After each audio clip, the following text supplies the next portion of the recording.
पुणे शहराच्या अनेक भागात आज पाणी पुरवठा बंद राहणार आहे अशी माहिती मिळते। भवानी पेठेतील जलवाहिनीच्या दुरुस्तीच्या कामामुळे हा पाणी पुरवठा बंद राहील।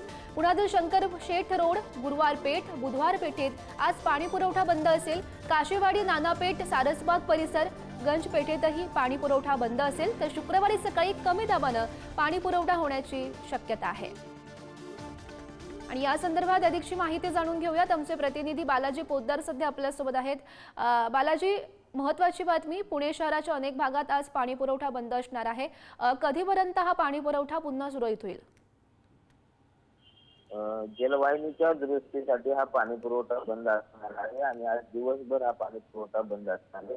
उद्या सकाळी कमी दाबाने पाणी पुरवठा होण्याची शक्यता पाणी विभागाने वर्तवलेली आहे। पुण्यातील शंकरशेठ रोड, गुरुवार पेठ, बुधवार पेठ, काशेवाडी, नानापेठ, गंजपेठ, महर्षीनगर या भागात आज संपूर्ण दिवसभर पाणी पुरवठा बंद असल्याची माहिती महापालिकेकडून देण्यात आलेली आहे।